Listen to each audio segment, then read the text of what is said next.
Thank you.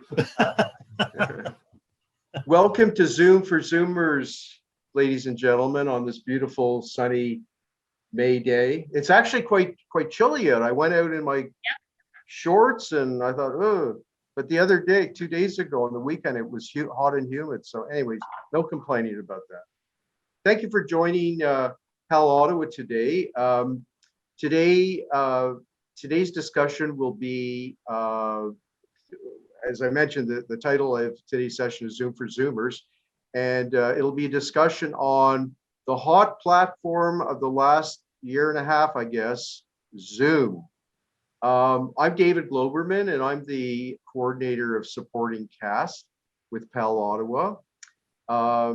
Before we get started, I would ask that you mute your microphones, which I think you all have. I'm just, if you could mute them all, great. And Michelle, would you like the video muted too? Would you want people to mute their video? When I'm presenting, sure, just to make it easier. Yeah. Okay. You could probably set it though, people muted when they come in as well, if they come in late. Yes, okay. Yeah, if you could, if everybody, I think everybody has muted their video. Yeah, and feel free, if you don't want your camera on, you don't need it on. It's exactly up to you. Yeah, it's up to you because we are recording. We are recording, and this presentation will be posted, as were the presentations through Spotlight 2021, the arts festival that we had on. They were all posted, not all, but most of them were posted on the PAL Ottawa YouTube channel. So Michelle's presentation will be posted as well. If there are any slide documents that Michelle will be providing, hopefully those will be posted as well. Great. And I would ask that you can post your questions. You can ask your questions, I guess, throughout the presentation.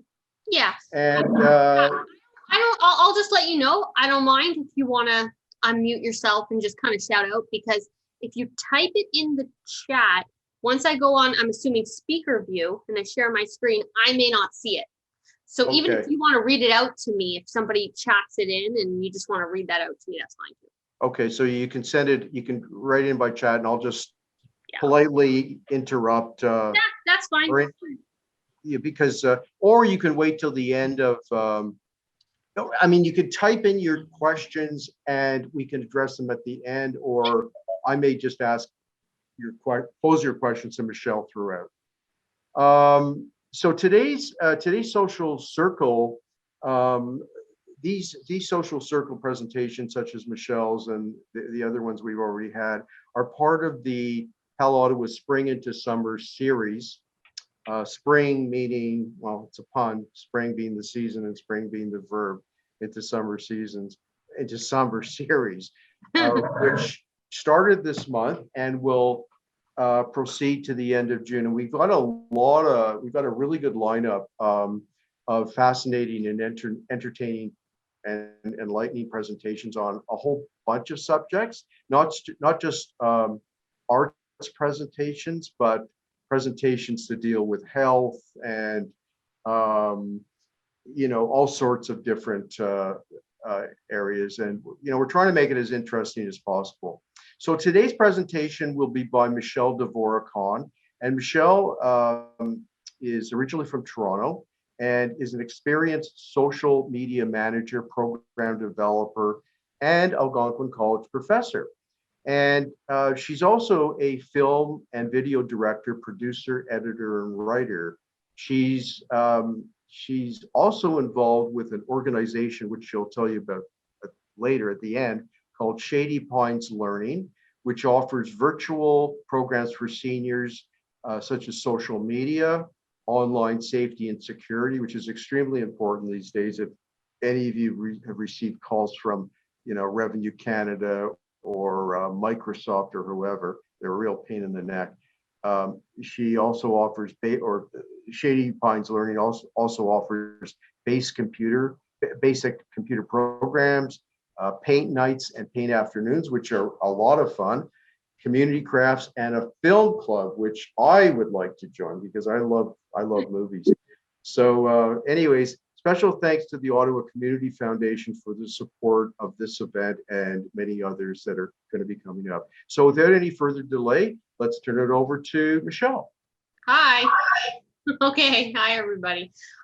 Yeah, so thank you for that awesome introduction.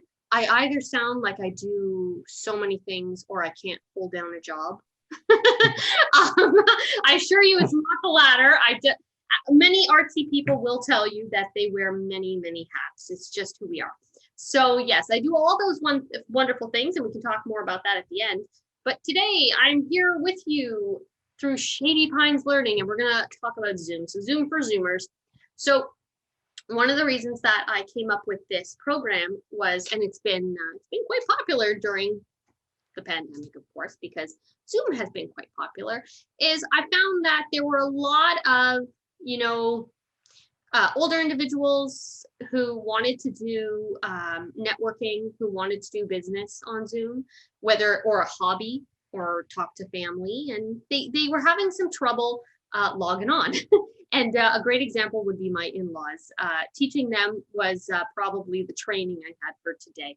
But they learned, so if they can learn, you can learn, because that took a few tries with them. So I'm gonna go ahead and we're gonna do a screen share. And what I'm gonna do is we're gonna go through my slides. Now you're gonna see there's quite a few of them. We're gonna actually skip ahead a little bit because I included a lot of stuff on the back end, such as profile setup, editing, where you can find files, things like that. What we'll do is we will skip ahead. And if there's time, we'll go back, because those aren't the basics. Those are more the next level, kind of intermediate. But if anybody has any questions about that stuff, we'll definitely, we'll trickle back and we'll go through it together. So I'm gonna do my screen share. Just give me a quick second. See if it works, and you guys will let me know if this works. I'll need someone to shout it out. Can we see it? Yeah, it's working. Perfect. Great. And by the way, let me know if you need me to make the picture, the screen, larger. Right now it's at 75%, which is perfect for me. But if it's not perfect for you, somebody shout out. Okay? Mm-hmm. Perfect. So here we are, Zoom for Zoomers. I love this class. I just love working with all age groups. Shady Pines is a lot of fun because I find that you guys you're the most interested in learning. So the first things first, connection is key to unlocking social interaction. I'm sure you all know this, that you need some sort of connection to get on Zoom.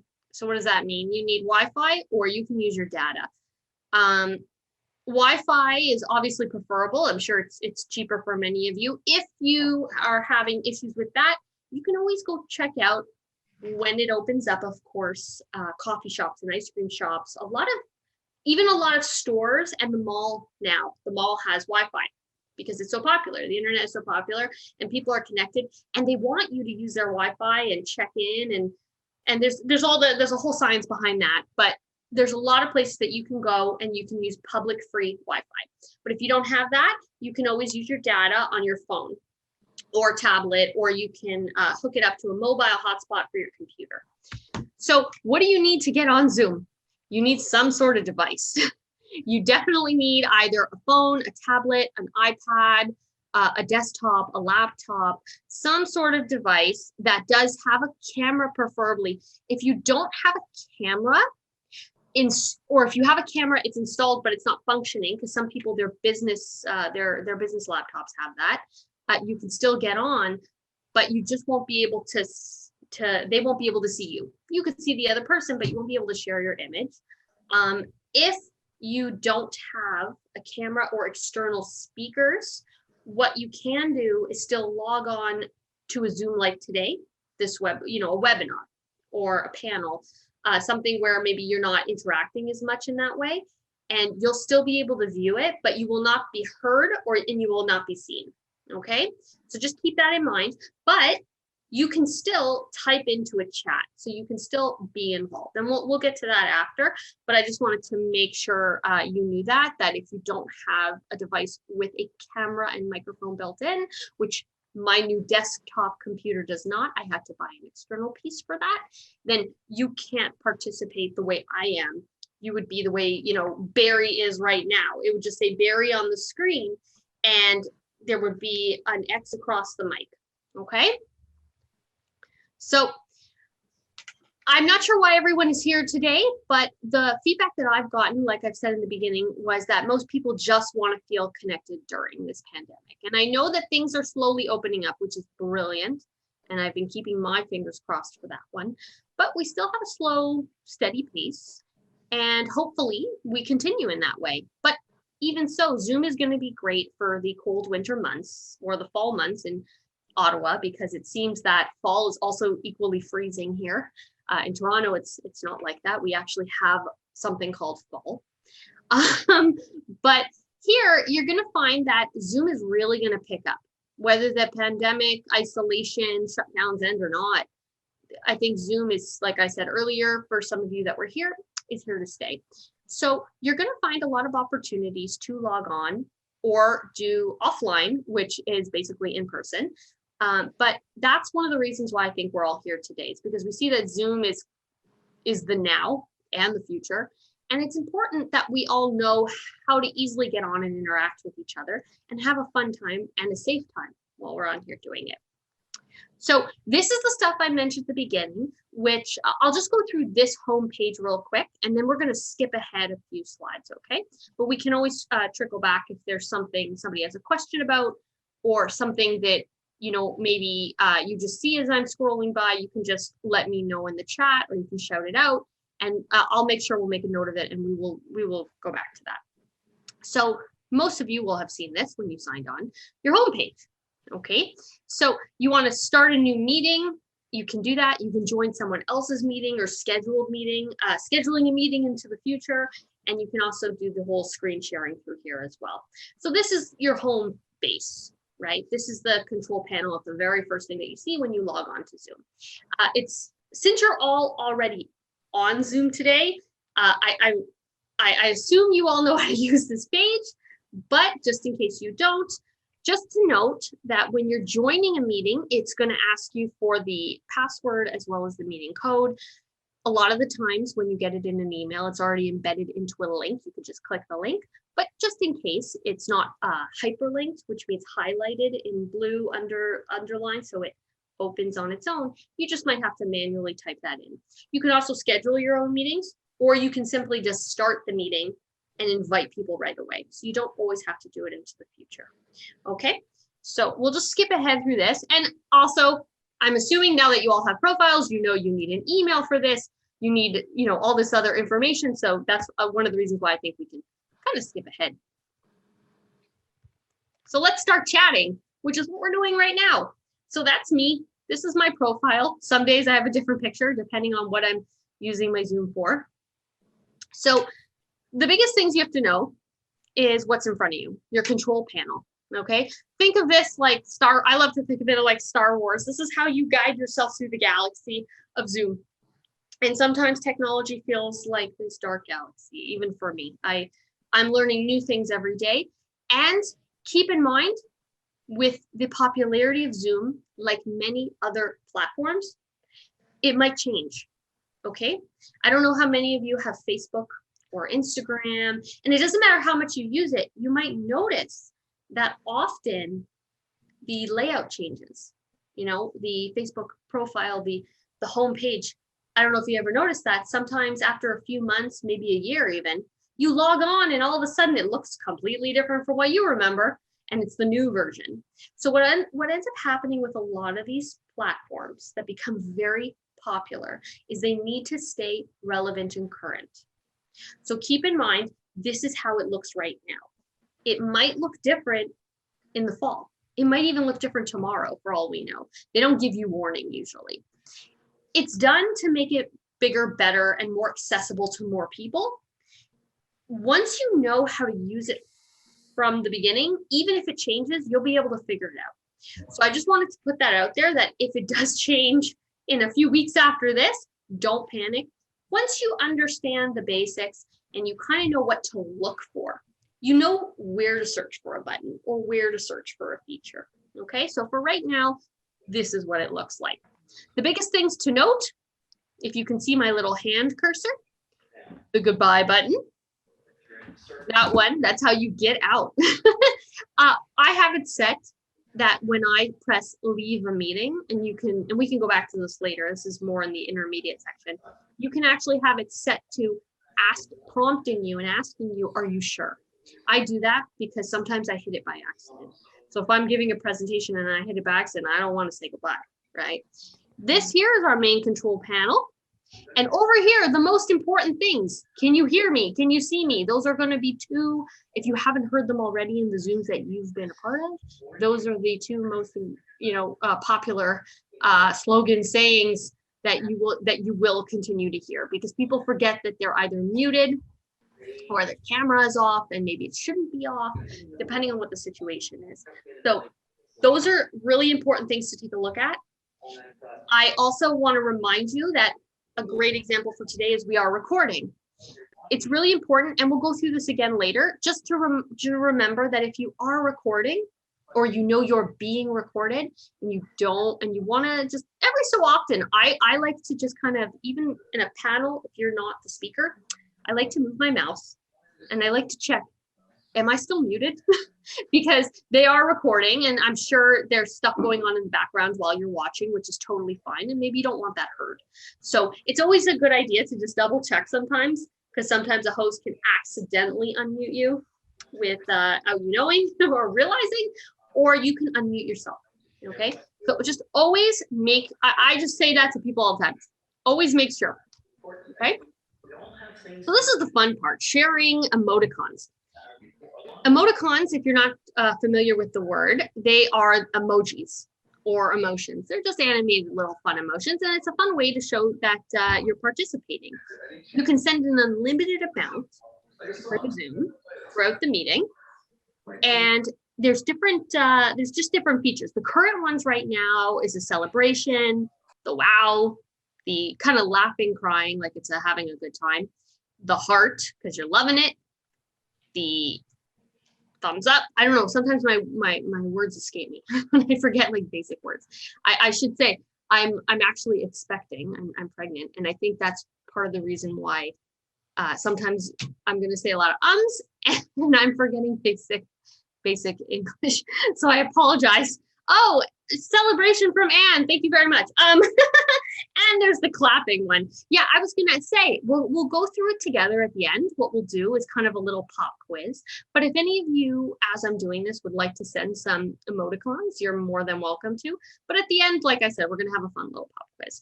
So I think that's my favorite feature, is the emoticons, the reactions, because it's a fun, like I said, it's a fun way to participate without calling out and showing that you're kind of still there, especially when your camera is off. Sometimes I don't mind. It's, as I said in the beginning, it's totally fine. But there are a lot of speakers. It can be very daunting and uncomfortable. I feel like I'm talking to myself sometimes, and you're not sure if people are still awake. So sometimes giving them that and showing them just that encouragement, whether you're with an instructor or you're with a friend, or you're in a panel, and just to show that they're not talking to nobody, because sometimes it can in itself feel a little isolating, that it's always a nice thing to do. So I always tell people to do that. So we're back to the recording. So really, really quick, recording conversations, they're great for demonstrations or classes like today. Something to keep in mind also, you should always ask permission before you record anyone. Never assume that it's okay. Now, I know for today's and the organization for today that you would normally, from what I understand, do this, and that's understood. You all turned off your camera, you all turned off your mic, that's fine. But it's really important to note that if you are hosting somebody else, let's say you are hosting me, okay, and you want it recorded, you should always ask permission before. Just say, hey, is that okay? I go into this knowing that that's a thing and I don't mind personally. But I even encourage it because this way you can kind of go back and take a look at what we did if you know, forgot. But some people are paid to give, you know, speeches worldwide. They go all over the world. And even though they're doing them on Zoom, they're still being paid to do it. And it's still their intellectual property. It's still their personal story. And because they make their living off of sharing this content, they kind of like to keep it a little bit more top secret. So a lot of people in person, I don't know if you've been to these types of talks, panels, even like a TED talk, they ask that unless you're from the actual organization, you do not film it. A good example is Algonquin, the Algonquin Commons Theater. I worked there. That was one of my jobs in the theater world. I was the front of house supervisor. And this is all before the pandemic. And we had rules where we couldn't record the show. And if there was an official videographer, they were mandated that was fine. But it's because of those types of reasons. So there might be that. There might also just be privacy reasons. And also, again, for yourself, you may not want to be recorded. So just always important to check. And if it is one of the sessions like this that you are recorded, just take care to make sure that your privacy is respected. You will know it's being recorded. You saw the prompt and heard the prompt, but just in case you come in after they've started, like some of you today have, you might see that red dot. Now, if you are looking on a desktop or a laptop, this is what you'll see, right? You'll see what I'm sharing. However, if you're looking on a phone or you're looking on a tablet, it actually might show up a little differently, right? Just like Facebook would. So just take a look for that red dot. Usually it's on the top left of the screen. Sometimes it's on the right, it depends, but on the device you're using. But you'll see it there and it'll even say recording under, and it just means that, you know, from here on out, since you joined, you're a part of that conversation, and it might have been included that you're being recorded, okay? So screen sharing is what we're doing right now. So it's pretty easy to do. To have that ability, you need to be given that ability, okay? So it's really up to the host to do that for you. What you can do is when you're first setting up a meeting, and this is really, you know, this is for something where it's personal, you know, maybe you're chatting with a grandchild or a friend, you can set it up that all participants have the freedom to screen share, and that way you can send things to each other, share things with each other, that type of thing. But the Zoom host is the one that controls who shares and when that screen sharing actually happens. So I was invited to co-host, and therefore all of a sudden that green screen share button right there showed up. It wasn't there prior. Okay. So at that point, I was able to select which of the screens, the many things that were on my desktop at the time, and it could have been the internet, could have been this PDF that I'm using, could have been the PowerPoint. It selects it all for you, and then it lets you choose what you want to do. And then while you're sharing, it allows you at the top, it tells you, like as you scroll up, it'll say you are screen sharing in green and stop sharing. I don't think you guys can see this part because it's my controls, but it'll give you the option to pause it. It'll give you options to stop it if you want to do different remote controls for it. This is more for, you know, I guess for business or if you're leading a webinar like today, but it's important to know just if you're the host that you have that ability as well.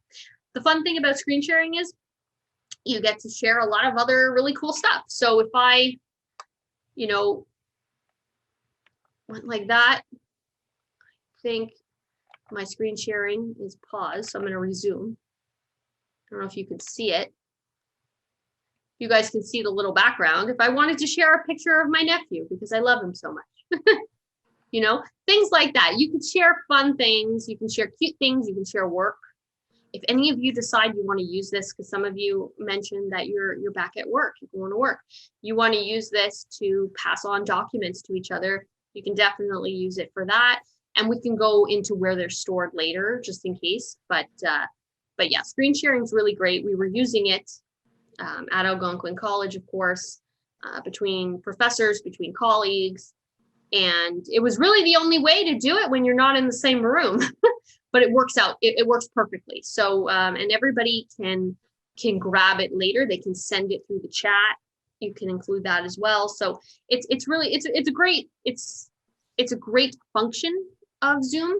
And I feel like it's more secure than when you're having a Facebook chat and you do it. And you know what, there's some stuff that you don't want to send over social media that you might want to send a little bit more over Zoom.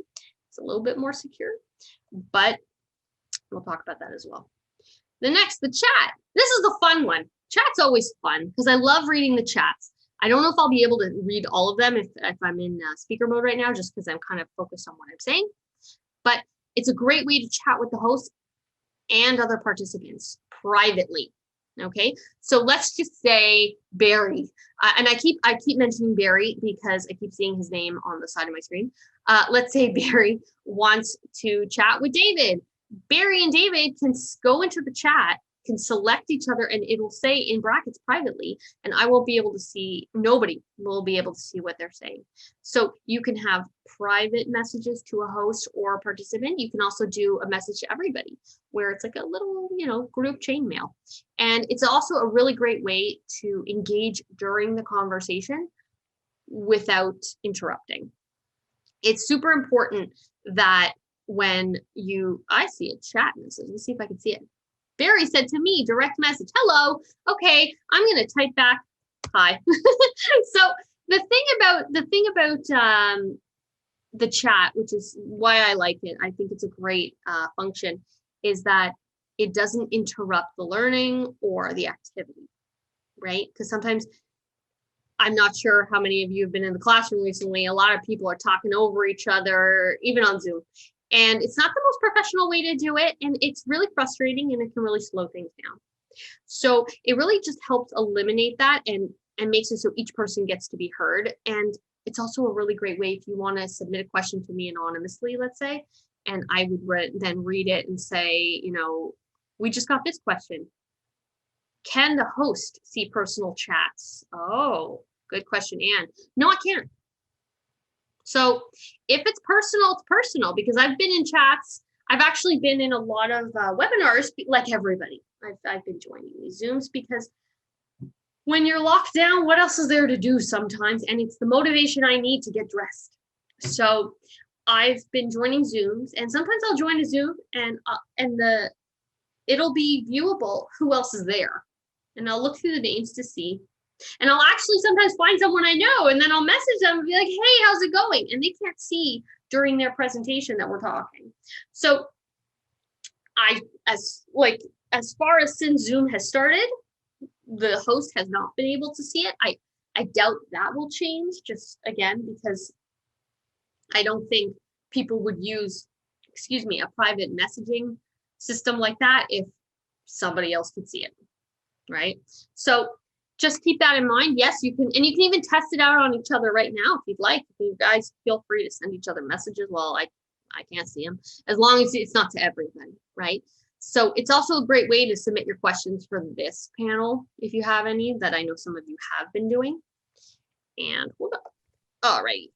Michelle? Yeah. I just have a quick question. Let's say I want to speak, I want to chat with more than one person, like let's say Anne and Barry. Do I just go into where it says to everyone and I do the drop down menu and I click on those two names? So, okay, let me open up my chat. It's so much easier to do this. So when I want to do it, when I want to, excuse me. Okay, when I want to participate in a chat right now, it only allows you to do a direct message to someone. So one person. Oh, one person. Okay. Yeah, or everyone in the meeting. Okay. Right? So right. The host, it would still be private. So I could send you now, hi. It also allows you, if anybody wants to do it with me at this time, you can.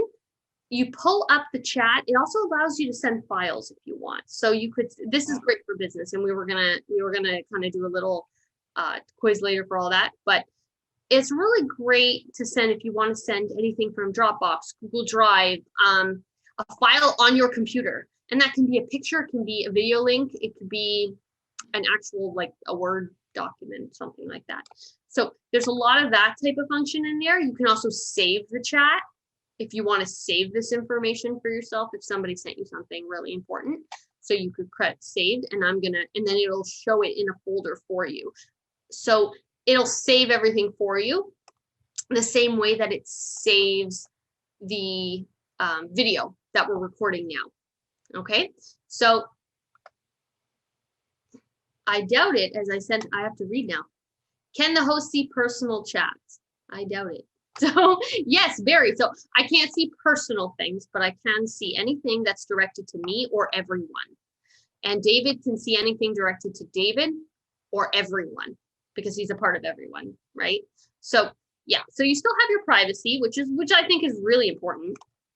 I think, and like I said, if they got rid of that function, I don't think anybody would want to use Zoom, especially for business. I think it would be awful. So where's the chat saved? So it depends on, okay, so it's saved in a folder on your computer. And what I will also do later is I'll show you where files are saved. We'll go, like I said, we're going to backtrack on that. So this is the Peter's question. So we are going to backtrack later, because I wasn't sure if people would need to know that, but we do have that in this presentation. However, if you want to try it with me, what you can do is there's 3 little dots that you can click on, that when you highlight them with your cursor, with your mouse, it says more. You can click on it and it'll ask you if you want to save the chat. You can do that. And then it shows you show in folder, right? Now for me, there is a folder in my documents on my computer that says Zoom, and that's where the meeting's saved. So that's where it would be. Okay, but you can set it up through a profile of where you'd like it to save, so you can find it easier. However, the computer will create a folder called Zoom for you, and it'll also save the recordings that you do. I've done recordings. I've had to, when I've interviewed people for a documentary. So one of the things that I do is I'm a documentary filmmaker, and I had to, during the pandemic, to be able to keep going, to plan for whenever we open, that I could interview people. And we did preliminary interviews, and I did them on Zoom. So the only way to have all that information stored, because it's really, it's a lot more efficient than me writing it down. And I'm not there with my camera just to record things, was Zoom, and it saved it for me. So it saves the whole conversation. So just like a video, okay? But we can go back to that for sure. I'm glad to see that you guys were interested in that, because I did include that, but we will trickle back. If you would like to add in participants after you've already started, it's super quick and easy. You can always add someone in. So if you go to participants, you can, and you highlight it like my little cursor did here in the picture, invite should show up. And what'll happen is you can invite them through your default email, Gmail, Yahoo Mail. Those are the 3 that come up here. You can also do it through contacts, and contacts is when, you set up your profile in the very beginning, and you can link it or sync it to your Gmail if you wish, or you can manually add people in. I manually added in my mother. As long as you know the person's email contact, then you can do that. And then you can invite them to this event. You can also forward them the invite that you got. However, it's respectful to ensure that you have permission to do that as well. When it's a public webinar with 500 people joining, and nobody sees you, and you only see the speaker, there's no problem with inviting, because it's a public forum, and especially if it's free, you didn't have to pay for a ticket or a code.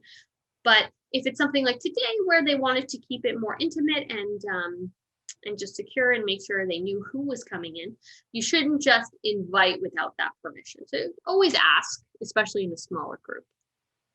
Now, it's also very important to note, some of you may not realize this, I'm sure at this point many of you already do, that if you do not have a paid monthly account with Zoom, and you have the free account, then what's going to happen is, if you have more than 2 participants, so more than 2 accounts, more than 2 windows, what'll happen is the conversation will end automatically 40 minutes later. So if me and David are talking to each other, the conversation can go on for a whole day if it wants. It will not sign you out. It's just unlimited. But if all of a sudden Anne jumped in, From the point that Aaron jumped in, the conversation will last 40 minutes. And then it'll automatically boot you out. It'll just end. Like it gives you a countdown, usually gives you a 10-minute timer countdown warning. Then it goes to 5, and then it prompts you. It lets you know that even if you have less than a minute left, but there is a countdown timer that you will see at the top of your screen at that point. Now that is for a free account. For a business account like today, we're not going to have that issue. It can go on for as long as we want, and each account is different. Some accounts allow 100 participants.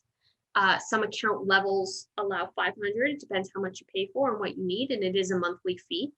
So if you're interested in that, you can find all of that on the Zoom website. If you just Google Zoom, it just gives you all the pricing breakdown and what you need to do, and you just use your credit card, and that's it. But you would then need to host the meeting. So if, let's say I had a free account and I hosted today, my Zoom will only last 40 minutes. It doesn't matter if PAL Ottawa has a full account, a paid account, or Anne has a paid account. The host has to have the paid account. So whoever sets the meeting, okay? So just make sure whoever's, the big boss, whoever's in charge, in control, that's the one with the paid account. So that's the one who has to schedule things, who has to mandate things and control everything. And that way nobody gets booted out. Security. This is a big thing amongst a lot of people nowadays because of what we call Zoom bombing. There's all types out there, and there's a lot of really bored people who really just like to cause trouble, and they love to just Zoom bomb people randomly. It usually doesn't happen in personal meetings with family. You don't usually need to really worry about that. There's no reason why somebody out there would get that information and come, or why they would want to, bomb you and your granddaughter. Like, there's just no reason. But if you're holding a meeting and, it has happened, and I know organizations that it has happened to, especially if it's a hot topic, whether it be politics, culture, religion. Unfortunately, there's just some people out there who like to cause trouble, and they do like to come in, and Zoom bombing can happen on video. Somebody could just kind of come in and show themselves and start, speaking profanities. Some people could share very inappropriate photos. There's all different types of Zoom bombing that they've done. So one of the things that people will do, and that Zoom has done, is they still have this, they've installed a security feature, which is just extra protection. And it's really great when you're dealing with a large group of participants that maybe you don't actually know everybody there, and you haven't been the one to personally invite them. So if you did a big, talk, a film talk. I did a film talk last November on my documentary, and it was an interesting topic. It was on a documentary I made about a Jewish man who escaped from Syria in 1950. So I think I wasn't the host. I was invited on the panel of people to speak, and we talked about the film, and people watched it before.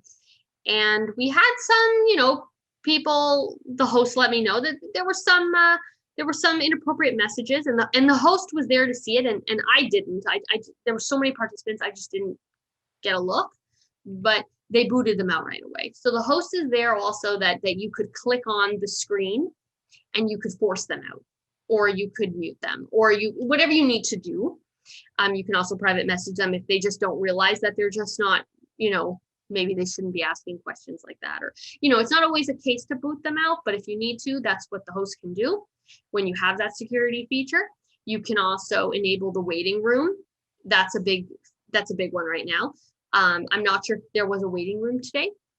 There wasn't for me, but the last few Zooms I've been in is a waiting room, because that way they can filter who's coming in. And if they see a guest list, and then they see that name's not on the guest list, maybe it's like a paid kind of event, a paid ticket, they're not going to let them in. So, or if they know it's a questionable profile, they're not going to let them in. You can also hide everybody's profile pictures, like we're doing right now. Even the host can do that as a security feature, because we're being recorded. You can, and then also the security features here. It's allowing participants to screen share, as we said before, to chat, to rename themselves, to unmute themselves. You can click that off. So if you're having a big discussion and it might be controversial, or you might feel like there's a threat of a Zoom bomb, you can click off the unmute themselves. And that way nobody has the power to speak and interrupt. And that's one layer. Now, obviously, if you don't disable the chat, they still have that opportunity to send maybe not the nicest messages. But again, you have that, you can do that yourself if you want to. It's also starting the video and coming on and also causing a ruckus that way. So no platform is perfect. And that includes Zoom. There's not enough security to keep it completely secure, okay?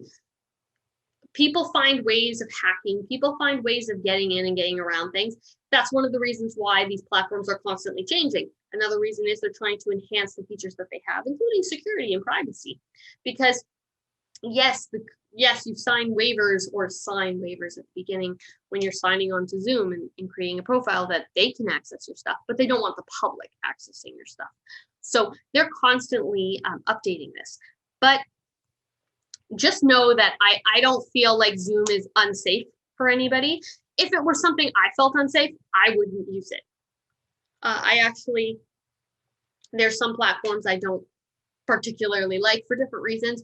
You know, a good one is TikTok. I'm not a fan of it. I know how to use it, I just don't like it. But I wouldn't suggest or do a class on Zoom if I thought there was anything wrong with it. So I don't want you guys to be scared or anything like that. But yeah, just thought I'd let you know. So, and the end meeting. So as a host, I could actually end the meeting for all of you. I could boot y'all out at the same time if I really wanted to. I won't, don't worry, because I know we still have more to go over. If you simply want to leave the meeting and let others continue to participate, you can. Sometimes as a host, it'll say end meeting for all or just leave the meeting. So that can happen. If everybody else is having a good time, why should we stop the fun, right? So I'm going to now trickle back, unless there's any questions. Any questions? Anybody? See if there's the chat. I have to scroll back up.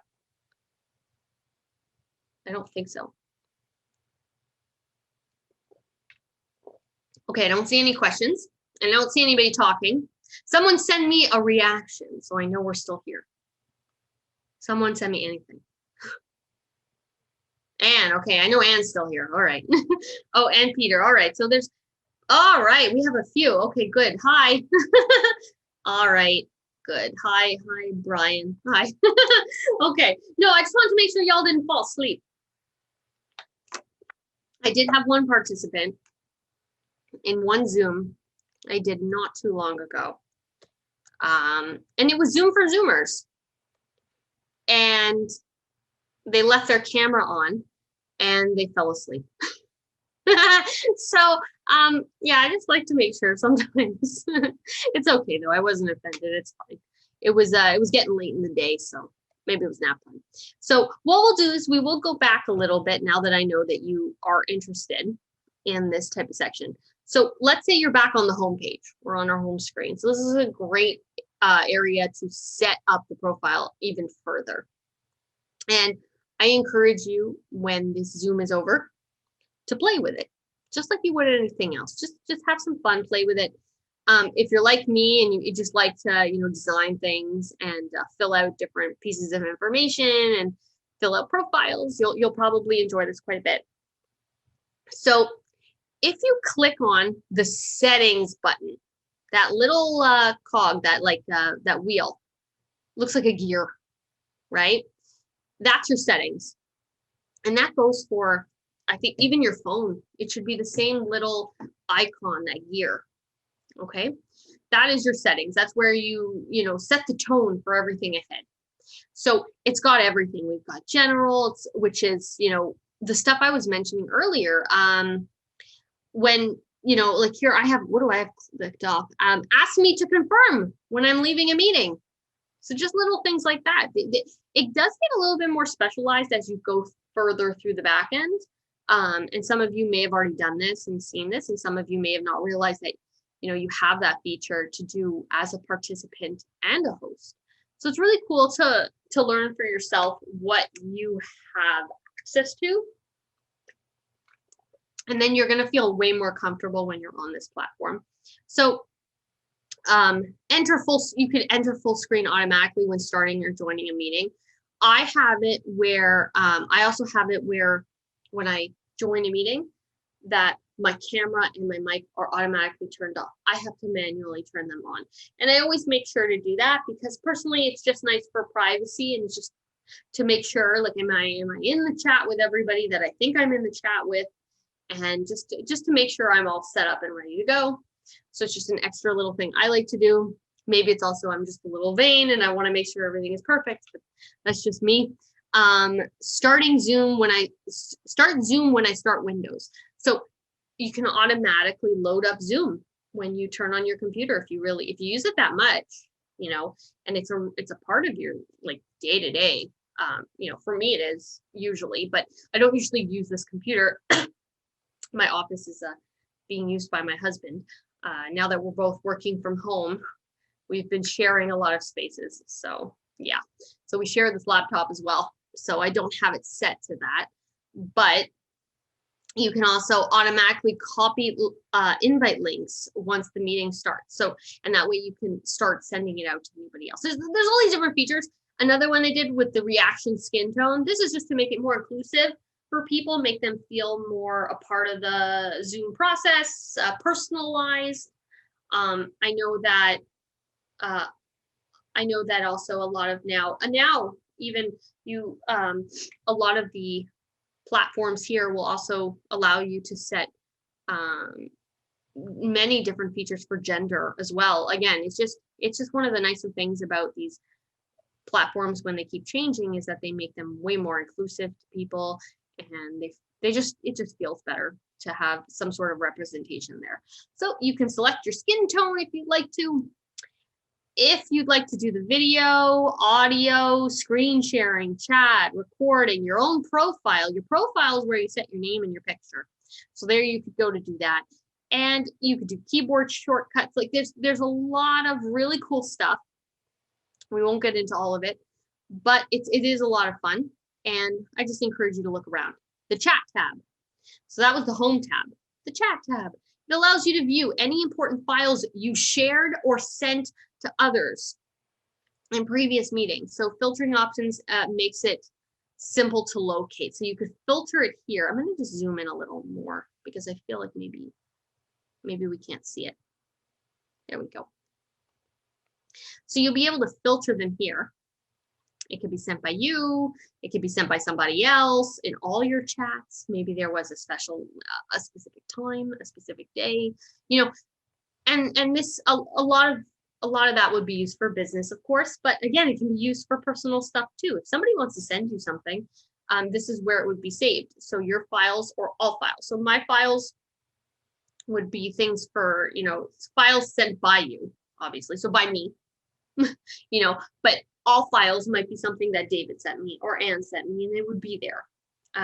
So this is not the same as the chat, saving the actual chat that I was showing you before, where the chat where we're talking to each other, that's different, but the files are here. So if you ever need anything like that, this is exactly where you would find it, again, on your home page.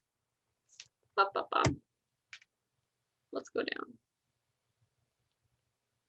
Then we got the meetings tab. Let me just get this out of the way. And I hope you guys can see this. Okay. Hopefully it's big enough. If you need it bigger, just please let me know. Now we know we're halfway through the Zoom when I'm guzzling water, because then I've already spoken too much. Okay. So my personal meeting ID is it's a generic ID that you have that nobody else will have, and it's automated. It just comes up. They just make it for you. Zoom just kind of makes it for you. So that's my personal meeting ID, right? It's another way to start and control your meetings. You can also control whether there is a passcode, which is also which is another word for password. And I have it clicked off because I didn't want it. But if I wanted there to be a password for my last meeting, I didn't need it. But if I wanted there to be a password, then there could be. That way it's even more secure. And yeah, so it's again, it's not necessary, but you can. I also don't have enabled a waiting room because again, the last meeting we were using this account for, that was not necessary. Only, it says here, only users admitted by the host can join the meeting. So that's what I was explaining before. So you can enable all of this prior. And what will happen is it'll copy on to the next meeting, right? So that being said, unless I click it off again, there'll always be a waiting room enabled when I start a meeting, when I schedule a meeting, okay? And then I also have here video. Host, do I want the video on? I have it clicked off. And for participants, I also have it clicked off because I just assume people are like me and maybe they want to enable the video when they feel they're ready. Okay, so you can edit all your personal stuff here. You can just copy the invitation. And when you press copy, you can actually, like that, it's just copying it. And then you can go to your Gmail or you can go to Facebook or wherever your other person is and just paste it and say, yo, this is the meeting. This is the information that you need to start. And then you can obviously start the meeting. Okay, so now it's also, sorry, hold on. Let me find, having a mouse, my mouse is being silly today. My mouse is just having a mind of its own. Contacts. Again, I share, this is one of the, my husband's using my other account, that's why. So this is one of our kind of shared accounts. That's why my profile picture when I first came in had both of us on it. But so there's not many people that I have saved. It's because I don't need it.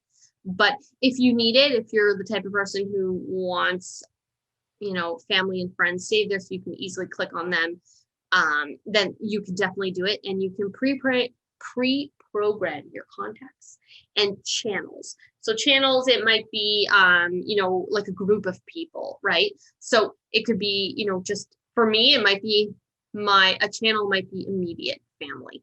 And that would be my parents and my siblings and, you know, maybe my in-laws. But, or I could have a channel called friends, and it could be a group of my friends that we can Zoom together. And it's just a little bit more of an efficient way to mass invite people. Adding contacts into your account allows you to easily find and communicate with friends and family, and you can easily synchronize with platforms such as Gmail. Gmail is probably one of the most accessible ones because it's so widely used.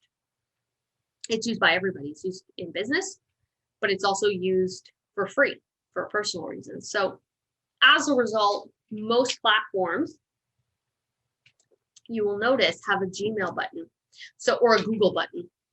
If you want to create a profile on a website, it'll ask you, do you want to just sync it to your Facebook, or do you want to sync it to Google, which means Gmail, because it's just so popular. Oh, I see a chat. Hold on. Oh, yeah, I can enlarge it. I will enlarge this. This is why I like the chat. Let me know, like, and I usually read out, guys, what I wrote anyway, just because, yeah. So because I like to make sure I'm touching on all the points, and obviously in case there's somebody who can't read it. So and also, by the way, I can provide you guys with these slides at the end as well if you need them, just because that way you have access. You can go back. I know sometimes when we're watching these things, there's so much being said and done. It's too much to get through, and sometimes our minds, they just can't get through them, and then we forget. And I'm like that, actually. So I'm actually going to just move on to the next slide, but I will zoom back in. Oh, the next slide, we're done with those. So actually what I'd like to do is I'm going to stop my sharing. That's okay. I'm going to stop sharing.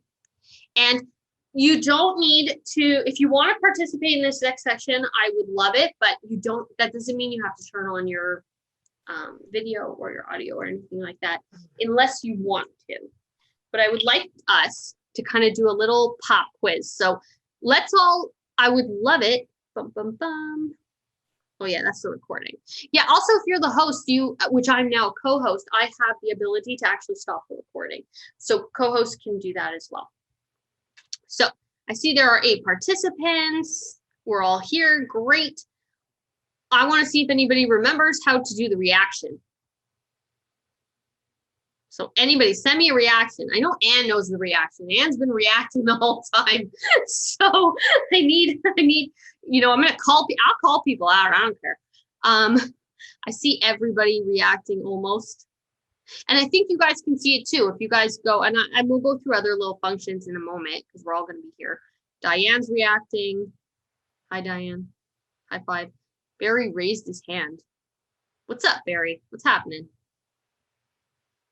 I hit the wrong one. That's okay. That was supposed to be an applause. It was supposed to be an applause. Yeah.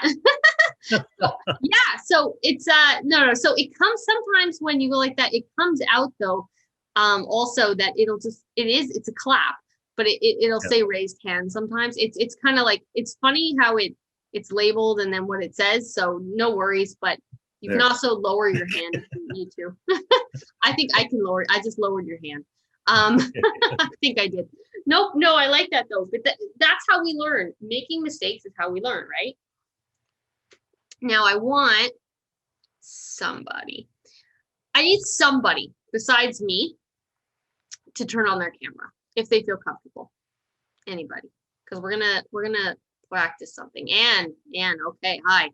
All right. So Anne, do you know? Because I'm going to walk you through it, and I'm going to walk you through it because I'm sure you already know this because I saw some people, I know Barry already knows this, how to change your background.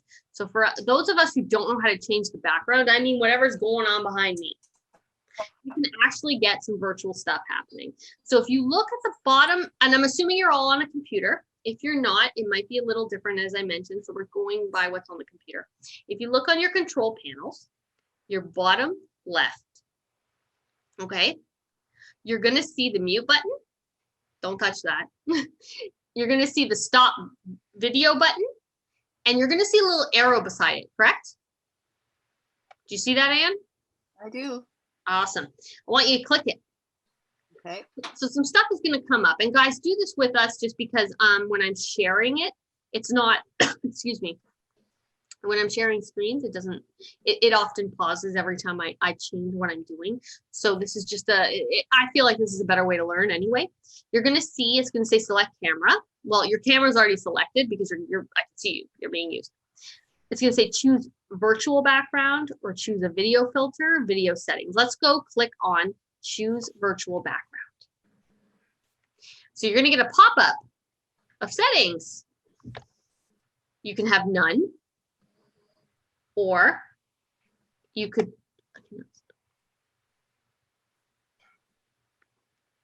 you can click on whatever's in the actual, sorry, my mouse was being silly again. I think it's the internet connection. Let me know if I pause or if I'm all over the place.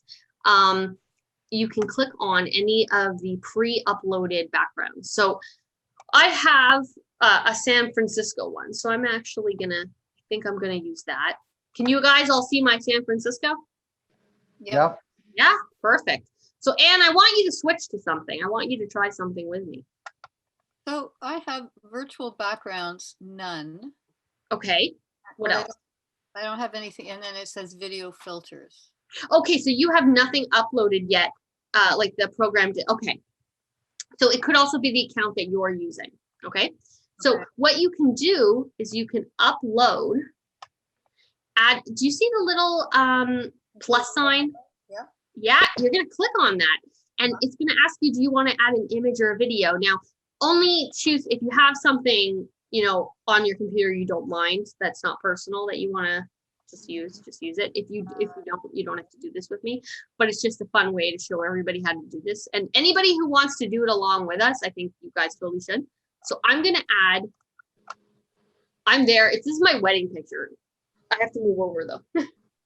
So there I am with my husband who's using the other room right now. Wait, So it. Hold on. Pardon, Ann? I wanted to see your wedding picture. Where is it? Oh, there you are. Oh, that's Yeah, nice. I have to remove myself just because, Aw. yeah, we're there. Okay. All right. I'm going to try and find something. Find anything. Actually, and I see Greg behind you. That's like a background. Oh, yeah. That's a background. That's a video. That's a video. Just the back of my head. No, hold on. All A right. video background I'm using right now, by the way, is you can see the motion. Woo. I'm in the water. I'm at the beach. I like that. Well, it's 17 degrees out. Actually, it's 13 degrees out. It's probably a little It's chilly. freezing here. I went out this morning. It's freezing. It is freezing. I had a coat and a scarf. It is cool. Michelle, on my computer. Yep. It says virtual backgrounds. It says none. And then I've got the San Francisco piece and all Okay. that. But if I move my mouse over to San Francisco, it says your device does not support virtual backgrounds. So it might be whatever computer or is your computer a work related computer? It might be the settings on the computer. It's an HP laptop. So I don't know if it's, It might be if it says your device, then yeah, that means it's the hardware. So it's the computer. It's not it's not the Zoom. There. Okay. Well, I see Peter's doing. He looks like he's at the lake. Yeah. If your device, some people. So your device, might show that instead, and then or it'll prompt that message. If that were to happen, that means that it's actually the actual device itself. So one of the devices said my new computer won't allow that because I don't have it built in the video card built in. sure. Right? Yeah. Same with my husband's work computer, by the way. For security reasons, they actually don't have it. I don't think you can use the camera at all. I think it's totally disabled. He works for the government. So yeah, so it could be the actual, and it's usually a fixable thing, by the way. If you took it when they open up, to Best Buy, or if you just go in the back end to the camera features, like if you actually go into the Windows or whatever you were using, you can fix that. Okay. So another one, I feel like I'm in a bunch of grass or weeds, right? And another one you can do is a video filter. So I'm just gonna, and it's fairly new feature. Again, it's just to make things more fun, I think. But that's my video filter. Can you guys see? I feel like I'm a movie star, right? Yeah. I feel like the old days before this crazy pandemic that I had no idea was coming, and I didn't actually fathom that it could happen. So there's a lot of really this is just fun. I think a lot of this is more for kids, but or if you just want, or if you're talking to a kid, you want to be silly. But it's really cool. It's and it goes on top of the other background that you have, right? But I like the virtual backgrounds. One of the things about them that's really great is that when you don't want people seen behind you, Right. or you don't want your home seen behind you, a lot of people will, because you can upload your own picture, right? So you could get a stock image of a really nice house, and you could have it behind. I know, really, I've seen people do this, of these you can't always tell if it's really well done. If the picture is really well done and you are the right distance from the camera, no one can tell that you don't live in that mansion. So if you're, I haven't done it yet because for this type of purpose, I'm changing them all the time. I'm showing you, it doesn't matter, but I've seen people do it and I thought that was their house. So I thought they were doing very well. Very cool. I have to try that. Got a provincial cabinet minister in trouble last Christmas, if you remember that part. Yes, that's right. Oh, well, yeah. Yeah. Okay. That was just bad. And there's my niece. Hi. Oh, that's so cute. Yeah, sometimes I put the family behind me because I haven't seen them in so long. So yeah, it's like many people, I've been basically shut in. And then I'm sure some of you have seen I have a green screen. I don't have a green screen. Don't click that off. A green screen is something completely, I'm sure you guys know, the weatherman, he has a green screen. We don't have green screen, so we don't need that. Mirror video is something that I personally do. If you're still on that pop-up page, guys, and you see all the different virtual and video backgrounds, you'll see next to I have a green screen, there's a tab to click off that says mirror my video. So right now I have it mirrored on. So when I raise my right hand goes up. Okay? But if I click it off, it looks like it's my left. See, it gets flipped around. Do you see how it got flipped around? I'm still raising my right hand, but it's looking to you like I'm raising my left. You know what I mean? Okay. So I like it personally. The reason I did mirror my video is because when this is another thing that I'm sure you guys might have had during the pandemic, which was virtual doctor visits. So I had a virtual doctor visit because I got a new doctor, family doctor, and they'd be, I mean, I don't know how they do this on video, but raise your right hand and move your fingers. So to make it more easier for them to keep track of what I was doing and not get confused, I do mirror my video. And that way also, by the way, if you're watching yourself give a presentation, one of the very first presentations I did, I forgot to click off mirror my video, and I'm trying to show them stuff on my phone as well, just because of the different layout. And I was getting confused watching myself because I was coming up backwards. So Right. I was like I couldn't coordinate. So mirror my video is my best friend. Now, if you're still in that pop-up, then you can also, you'll see the other tabs there. You'll see general, you'll see video, you'll see audio. Video is another place where it can touch up your appearance. Ooh. All it does, I don't know if you're on that, Anne, and you want to play with Okay. it. If anybody wants to go to the video tab, what that does, there's a touch up your appearance sliding bar. All it does is it's a glow filter. It just makes it makes it everything look smoother. I don't think it makes much of a difference, to be honest I with you. think it's working. No, that's the thing. You say it's not working because it doesn't make a difference. It's not like those Instagram filters where all of a sudden I have a flower crown on. Like, it's not like that, and I have these big Bambi eyes. It's not like that. So I personally, I just fixed my filter now. I just put it up. I think I just look like a ghost. I don't know. I don't like it. I think some of these, they just don't work. So I like to keep it in the happy medium because I don't know if it's actually working. And if I go all the way to the end, I don't know. I just don't see a difference. So there's also an adjust lighting, which is also your best friend, because I'm gonna. Yeah, that So one. if I click off adjust for low lighting, I just turn down a little bit, right? If I click it back on, I go back up. That's obviously really good if you're in a space with bad, the lighting. Now, for somebody like Anne, you have a lot of lighting behind you. Do. You do. So you don't necessarily need to adjust for the low lighting because you're just going to look washed out. Because what happens is when you click that off and you have all this light coming, you're white, that's white, it's just too much. Actually, going down a peg, unless you turned everything around, and by that I mean your computer, you'd have to be around the other way and have the light facing you. That's what I would recommend you. So, it's all about adjusting to your setting. And the thing about for lights and things, obviously, if you're dealing with natural light, that's going to be different. I'm sure. I don't remember if Barry said he worked in audio or visual. Barry, what did you work in? Video.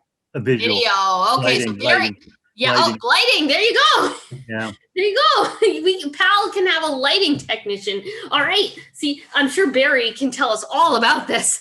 So it's definitely, So it's definitely for natural lighting, it's good to keep in mind. I always try and test things out before I get on a Zoom. And again, I love what Anne just did.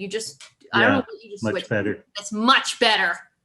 One thing you haven't mentioned, which I really like. So it looks different. Yeah. Yeah. Sorry, Barry. Yeah. was one thing you didn't mention is the top row on the video filters. I find them really good depending on the lighting in your room, how it just changes your texture of your skin. Like it's got none as the default so that you get the lighting you have in your room there. But Right. then I just try going to each one of those things. It changes how it changes your look on the screen. What are you talking And about? see, you get these ones, and Yeah. like the lighting, the natural lighting is pretty good today. So see, I'm really dark there. But if I get some really weird lighting sometimes, I find they help. Like right now, that's the natural lighting. But that whole top row, it does help a lot, I think, with what your skin looks like depending on your lighting. But Right. what top row? I don't know where you're Oh, seeing. sorry, on the background and filters Yeah.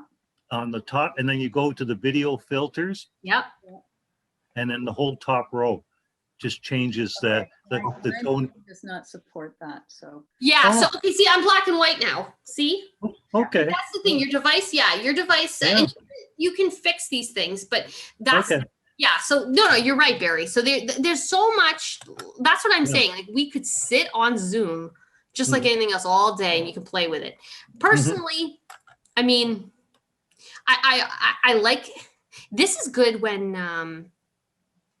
I did a couple because people were, especially at the very beginning when people were looking for stuff to do. As in film, and I'm an actress and I do all that stuff.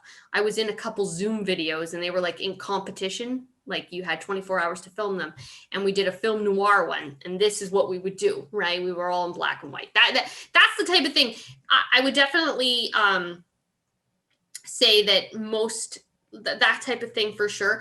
But for the most part, what you probably have seen, and I'm sure you've seen it if you've watched the news, people have the ring light. Yeah. That you can control even more. It's not just the machine and what the machine is capable of. And that's why I hear you, and I control this thing a little bit, like, when I go back to video, the video tab, and you can adjust for low lighting. So I had it set on auto, right? So let's just take this filter off and I'll show you. So I had it set. But if you want to set it to just scroll down, you click auto and it has manual. So right now, this is what it's setting. I could go like that if I wanted, right? Right. The reason I don't like this is because you can't control what's around you, as I'm sure Barry knows. So the moment the light bulb flickers or something changes around you, right? This is going to get altered, and it's not necessarily going to match up. right. You're going to still look funny. So I like to, I always, if you're actually using Zoom a lot and for important things, if they're not expensive, get a ring light. Just get a ring light. But this is more for fun. This is more if you're just like chatting with friends and you're in a dark room and you want to just fix it up. So Or sometimes a music stand light with the two LEDs where you can Mhm. clip on the top of your laptop. It Mhm. may give you enough light, and you can either get the plug-in or the battery version. Sometimes that may work. These are Yeah. $20. These are music stand lights, clip. Well, that's the thing. No, but that's the thing. Like you It can can make be pretty your own. simple. Most things you can make your own. I had or one of the classes that I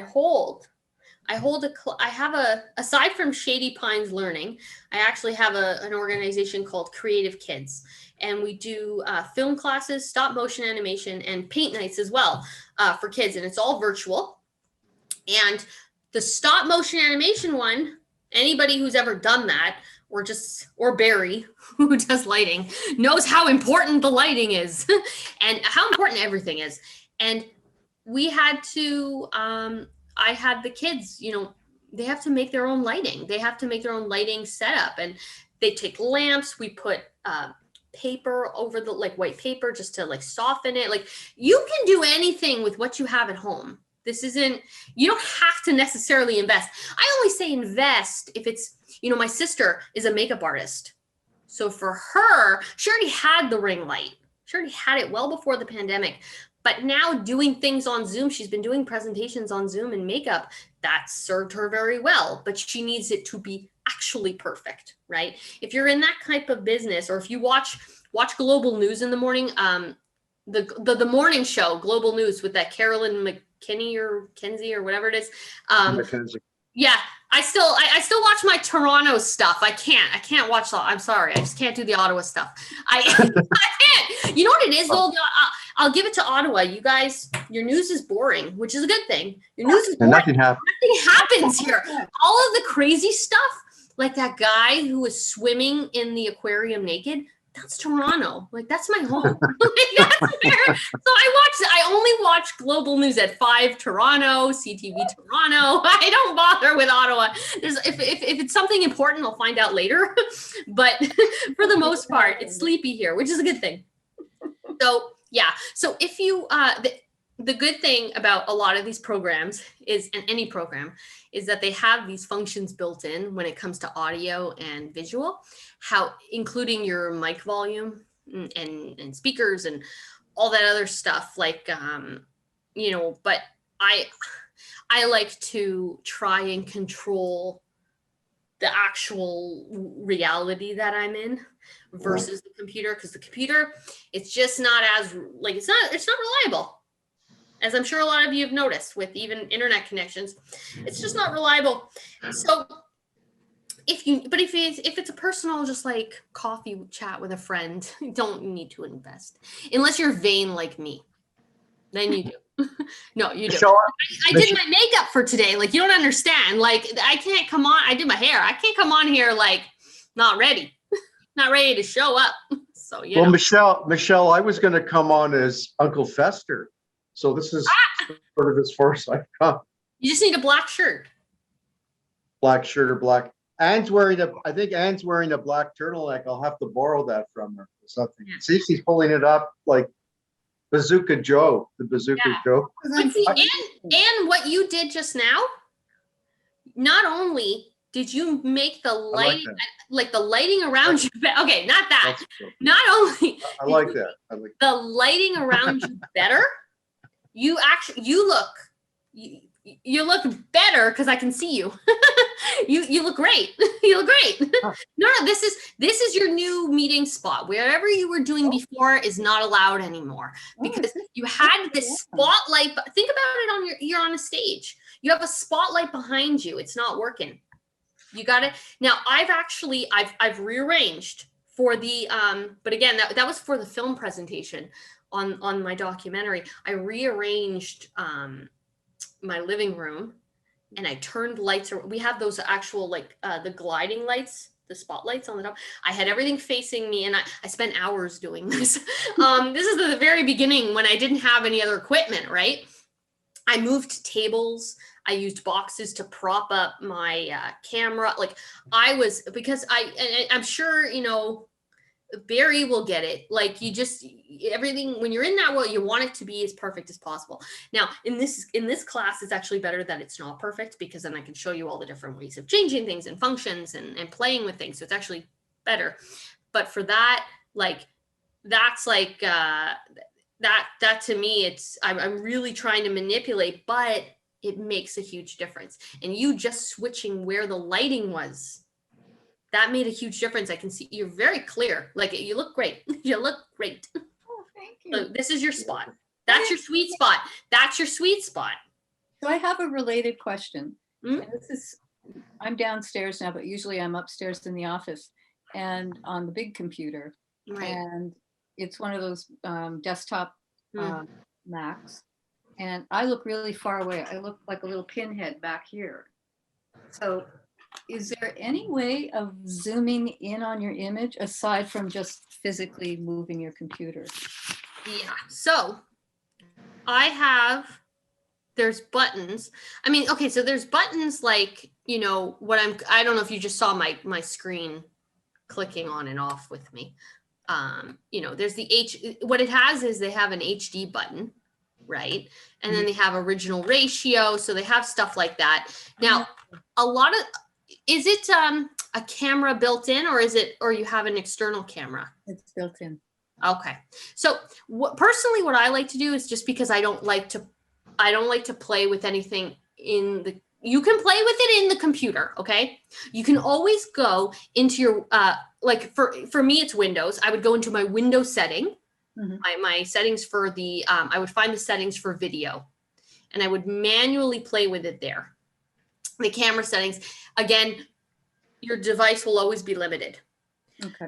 The old-fashioned way I do it, and it again sounds nuts. I literally, what I've been taking was, if I don't like the level, the angle, I take Amazon boxes. I've been putting my computer, even the desktop, I've done this on Amazon boxes, push it down a little so it's got a nicer angle so I look slimmer.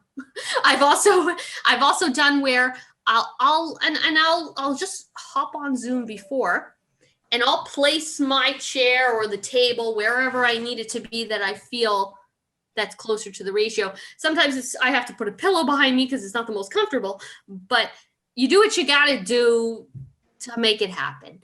And I like doing it that old fashioned way, only because you're in more control than the computer. And then if something, I've actually had it happen where, and it's always my husband, God love him. He's learned now, don't touch. When Michelle sets up the computer, you're not allowed to breathe on it. Like if I set up the camera, he knows, no, now he knows, because I yelled at him. Like, you don't screw around with what I set up, because it's a visual I created for the moment.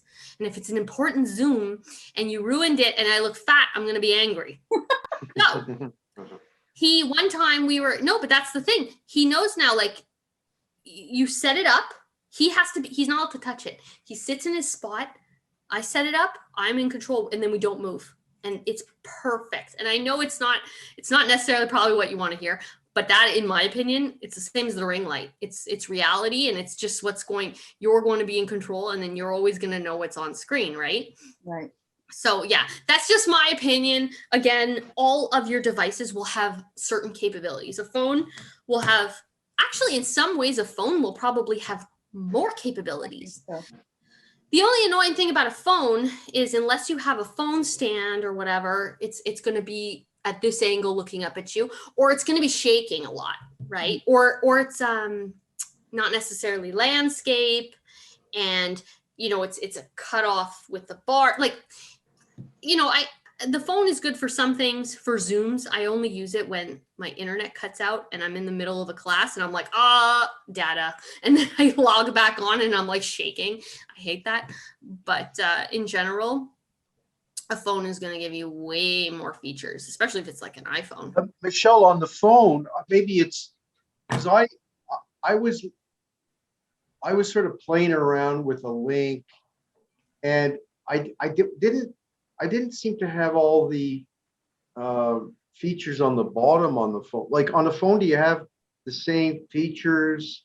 Like, for example, when I go to participants and I want to mute somebody, can you do that on a phone? You can. It's just everything, like I said, everything is, well, a phone, it's the same as, I don't know if you have, like, You have to turn it the other way around. Yeah, well, okay, actually, no, a good example is if you picked up your phone and went on to Google or went on to any website, okay, Yeah. and went on to the same website on your desktop, it's going to show up very different. It's going to have similarities, but the buttons and the features will be in different places because it needs to be condensed on a small screen. So you might have to scroll, you might have to click one button. Usually it's like the most popular is the 3-dot button, and all features might show up. So that's the thing. They're always moving it around. And once you know what to look for, though, you know where you can kind of figure it out. You just figure it out. I know it sounds like a bad explanation, but it's actually really true. The moment you figure out one, and that's why I always say people should start on the desktop, because it's all in front of you and it's the easiest. And then when you go on your phone, you're like, well, logically, it's probably on the top right, and you click something and you're like, oh, there it is. So it's just one of those things. And all the platforms are so connected now, because you can connect Zoom to an Eventbrite link. You can connect it to a Facebook profile, and do a Facebook Live. So we could be doing Facebook Live right now, but we're here, right? So it's showing up on Facebook. Like everything is so everything is so connected now, and they work so well together, like cohesive, that even the principles that you use to figure out where things are on Facebook, you can apply that to a different platform, and it's probably the same. And a lot of them are owned by the same people too, so that because they're always buying each other out, right? We had a problem. We had something called Spotlight 2021, which was a arts festival, January, February, and March. Anyways, so we had a couple of jazz musicians that recorded at Sync Space or Gig Space or something like that. Anyways, they recorded in HD with a professional engineer. So when they loaded, Barry was involved in this. When they loaded it on our like they gave the file to Barry. Barry zoomed it, and what happened was everything was sort of like shaky and delayed, and it was the transfer, I guess, from HD to the Zoom broadband or something like that, or so. No, it was just. I see Barry. Yeah, I see Barry chime in. And Barry, what do you want to say? It was just too big of a file for my internet connection. That was the issue. Yeah, and that means I can never run a video for a Zoom meeting. Well, it's also the playback. I mean, it's also it's the format. If you had maybe if you had formatted it differently or played it through a different player. It was given to me, so I had to take it. So what I've done in the past was, I haven't done this on Zoom necessarily, but I've done this elsewhere when it plays back funny. Yeah. If it's a convertible file, I will convert it, or I will upload it to a private link on YouTube where it's going to play much smoother. But it really depends on the file you're sent. If you're not sent that type of file that you can play with, then you're stuck. Well, from my point of view, what the biggest problem was, there was no problem on my end. When it was running, I thought everything was tickety boo. It was only afterwards when Dave said to me, "Sorry for all that choppiness." And I went, "What choppiness?" Because it played well. It was off my hard drive, right? Yeah. And it played on my computer really easily. So, yeah, that was a lesson learned that time. Yeah, but that's the thing. Lessons are learned through everybody's, and that's why they're constantly changing it. They're constantly upgrading it because everybody's constantly needing it for something. Because now they're also realizing it. I think Zoom had already kind of existed, and people used it for business. It wasn't really personal. Like it wasn't a thing, right? And once the pandemic showed up, they marketed it as this personal thing, and now they're marketing it as classes as well. Because right, so they're going to have to keep enhancing it to keep up. So that's not uncommon though. What happened with your video? That's happened with everything. Yeah, because what we did for my documentary was, because of that, I sent the link out beforehand, and I said we're only going to talk about, we're not watching it together because it was a disaster waiting to happen. Like I'm not doing that. Michelle, I got a question. Oh, sorry, Anne, go ahead. I was just going to say, if we could go back to screen sharing, and if you could demonstrate how you screen share from a file on your computer. Does your file have to already be open in order to screen share? Yeah, because what happens is if it's not, sometimes when I tried to minimize originally to show you a picture of my nephew, when I tried to minimize, what happens is it will, and because I just did it instinctively, so I forgot at the time, and then I was like, oh yeah, it pauses it because you're switching screens and it doesn't want to share something it doesn't. Maybe you don't want it to, right? So when you click screen share, I don't know if you have that ability, Anne, can you? Okay, so you'll see when you click it, it's going to ask you, do anything that's up on your computer screen that you want to share. Do I want to share what we're looking at now? Do I want to share, my Zoomer file? Do I want to share whatever? Those are your options. So yeah, you'd have to open it first. Yeah. You can also click on files. Yeah. If you look at the top, there's basic, there's advanced, so you can do a portion.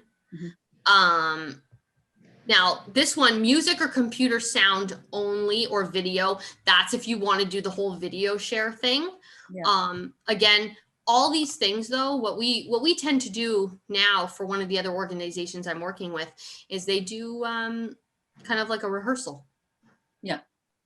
And that's the best thing I would say. Have yourself prepared, whether it's for a meeting for this type of event or if it's like a presentation, whatever it is, prepare yourself, have everything open, have everything open anyway, because it just makes it, yeah, it's just more efficient. And then you're not, also, you don't want people watching you search your computer because you don't know what's on your computer and maybe you don't want people saying, like, you know, but the video and music stuff, always, it's the same as any kind of live show. You do a rehearsal, you have to rehearse because people think you know what you're doing, and it's the same thing. It's like when I'm on stage, if I don't rehearse on that stage at least once or twice, I don't know the ratio of where I'm walking. I don't know the lighting. I don't know nothing.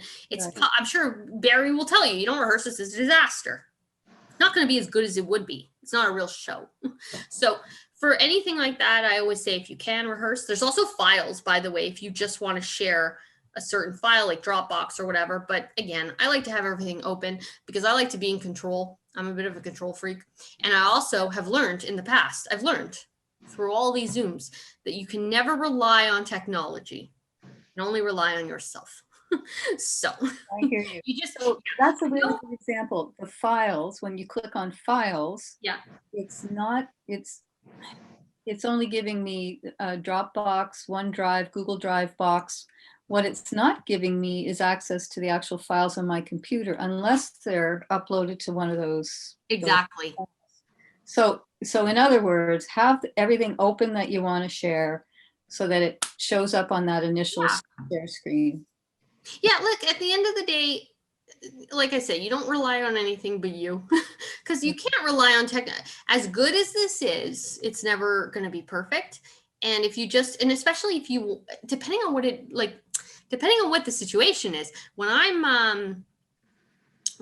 I were presenting, a presentation to Steven Spielberg about why he should finance my film, and I'm spending time looking for the file that should have been open and ready for him to see, it ain't gonna look so good. Yeah. I don't think he's gonna want to finance the girl who doesn't know where to put the file. So I'm just saying, like, you know, and I learned all that also, you know, I learned that as well from my husband. He works at the Mint, and he's a financial analyst, and he does a lot of presentations, and he actually does the presentation for the Shady Pines Learning on security, on online security, because one of the top targeted groups are Zoomers, seniors, and he talks about all his experience back in Toronto. He worked at a bank, he worked in the call center, he did all the fraudulent stuff. So he kind of, and he also shows you the email stuff. And these are a lot of participants who have no idea. They had like literally, we did a workshop with them after where we showed them fake emails that I got. And these are ones that I actually got saying like, I have someone who died who left me a castle or something. Oh, yeah. And I don't know. And why he left me and not my father a castle. Not really. Whatever. But he's the one who taught me all that stuff too. He's like, yeah, you got to have it in like, this is just like, he's like, this is presentation business 101, you know, because when I started this, I did a lot of this in person. So I had it all in front of me anyway, right? Mm-hmm. This is years ago.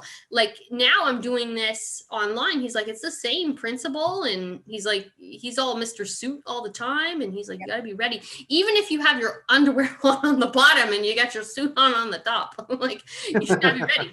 Just make sure you don't stand up. Yeah.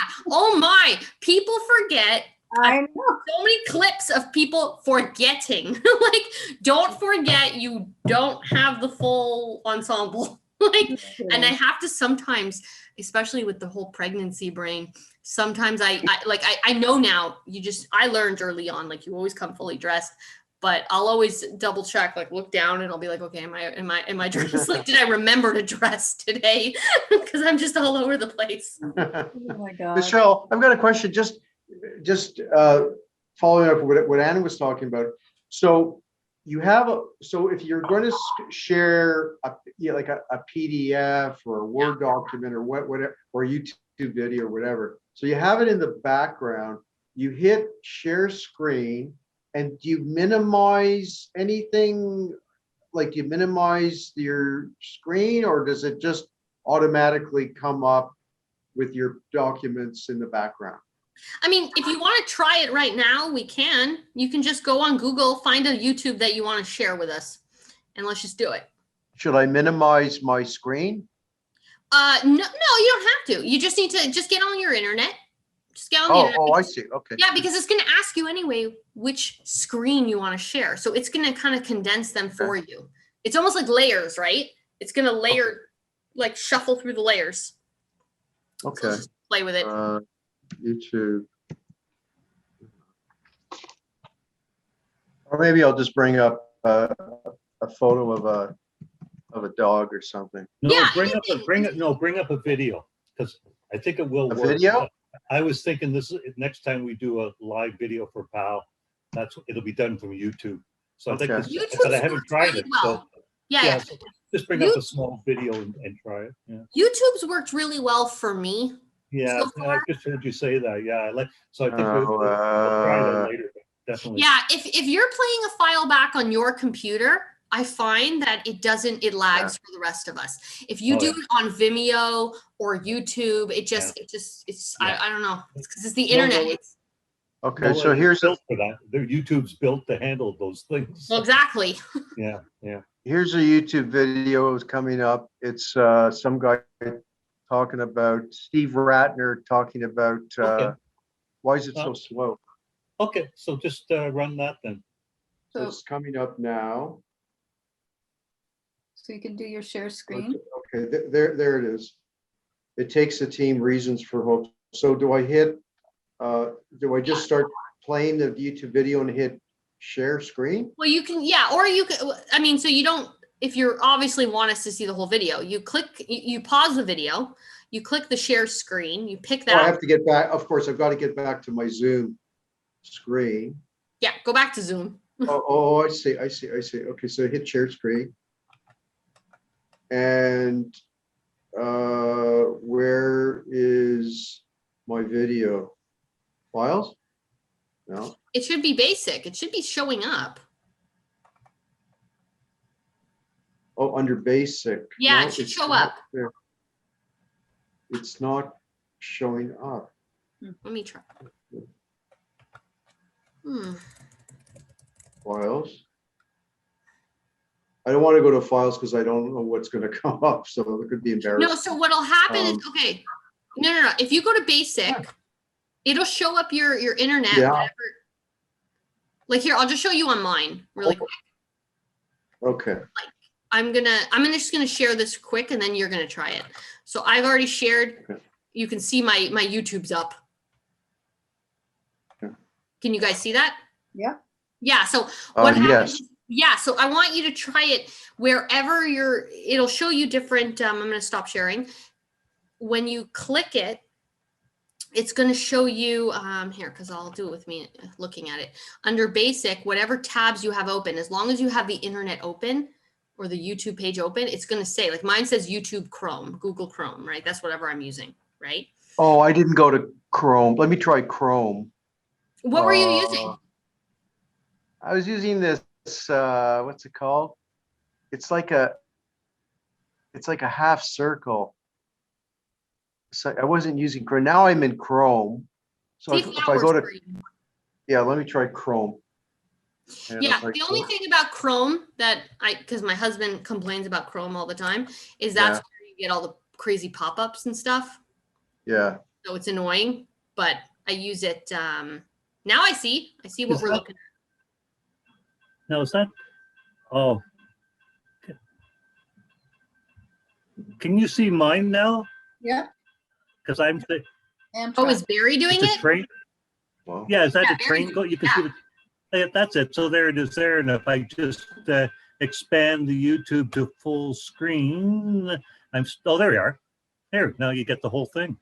Yeah. Huh. Okay, here's a First time I've done guy. it. So now, so that's what we got to do next time, is just, if there's some video or stuff, put it on YouTube. And then, of course, the trouble is now you're into copyright things. Is that they don't want their stuff put up in a public. What you do? Sorry about that. No, but what you do is, if it's something where someone sent you a video and Yes. they don't want it obviously to the public. You do Yeah. what I do. You make it a private one, a Oh, private you can. page. Oh, okay, okay. Yeah, you can set your YouTube settings that it's unlisted or completely private, and then you can always delete it after. But you're Ah. only putting it up to showcase on the Zoom, and then nobody else has the link to that, so they can't see the episode or they can't Oh, see. excellent. Oh, well, then that's our solution to the problem we have. Yeah. Okay. Oh, that's it. Okay, thank you. Well, that's been great. Yeah, you're welcome. Sort of. Hey, very good. Yeah. No, but the thing is, and I mean, unfortunately, also you are going to come up to the whole connection problems, because sometimes if one of us is having bad connection, Oh, wow. yeah, then it's going to lag anyway. Yeah, it doesn't matter It's what never you do. going to be perfect, and I don't know if Zoom will perfect it in time. Oh, in 10 years, they'll have it all figured out. Yeah, when they finally build the finish building the TTC or whatever the heck they're doing in Toronto, that's when this will be ready, which means never. But I have no idea what CTC is. TTC. TTC, Oh, it's our, TTC. yeah, the Oh, TTC. sorry, thank you. That you said. Yeah, it's like the LRT, except actually the doors, if you try to close them or hold them open, they crush you. Yeah. It's not as polite as the Ottawa one where it stops and it Oh, I makes. know. That's why I couldn't understand that, because I'm from Toronto. Oh, okay. I know that in Toronto, everybody rushes the doors and pushes them open they or tries to. They crush you, and they keep going. They go like Yeah. this. They go like this until you get out of the way. Otherwise, the subway would never run if it acted like the Ottawa one. I know. My husband, I never wrote it. My husband did. He I told do me all this. I that he do. was on it. He was on it, and he said somebody went, like, to be polite, instinctively hold the door open. The entire train just went. Yeah. Well, it kills the Oh, system. no. It stops the system. We've I lost it. use it all the time. So I Yeah, know we about lost that stuff. David. Yeah. But there you Anyway, go. I'm sorry. We've got. Oh, David, where is he? Yeah, that's what I'm saying. The glitches. This is the glitch. This is like you just lost your host. Your Anyway. pointer. What happened to you? It could be his internet though. Oh, but I mean, it shows you can do it though. So there we go, Ann. So next time we're all set to go here for this. And Yeah. when you're doing your screen share Mhm. and you do it and then you go to advanced and you go to video, right? You can share through that as well. And I think that's what you said you were doing. You were sharing videos Wow. through there. But the thing is, yeah, it's that's more like you're just going to share the video. You're not necessarily going to be able to watch it together. Yeah. That's another alternative. And this was a professional quality one. It was done in 1080p and Yeah. it was all high def. And I have a slow internet. I have a Wi-Fi connection at my house. So yeah, We have I understand it now. But, Yeah, we have a horrible connection. I was doing a paint night the Yeah. other on Sunday for kids, and it was they were in Montreal, Yeah. and every other computer was everything else was working, and of course the laptop that I like right in the middle, it just no internet, no. So I had to pull out my phone, and then you have to start with like it's just such a pain in the butt. Yeah. So Well, hey, listen, given what we could do 10 years ago is what we do now, this is fantastic. I love. can you imagine the pandemic without all of this? Yeah, 20 years ago. Yeah, it would nothing. Yeah. Because even I remember, I when I was a kid, like I remember I had a Walkman, and that was like I thought I was cool, like I thought I had everything. Well, it's so I mean it's been just wonderful. I'm sure we have a lot of glitches, but it's amazing. Do you remember antennas on the radios? Yeah. Yes. I had to, I would only listen to AM as a kid. I listened to 1050 Chum because I like the oldies. And now I listen to AM 740 when I'm not listening. But now, I mean, I listen to Sirius XM. But Hey, listen, you want to hear, being when I was born in Toronto, we had no TV stations in Canada at that time.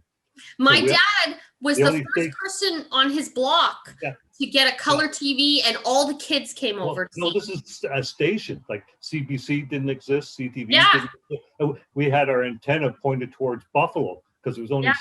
television in the US. I really dated myself with that one.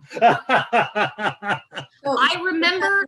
should I tell you that I had to do it was like a master's thesis, and I used a typewriter.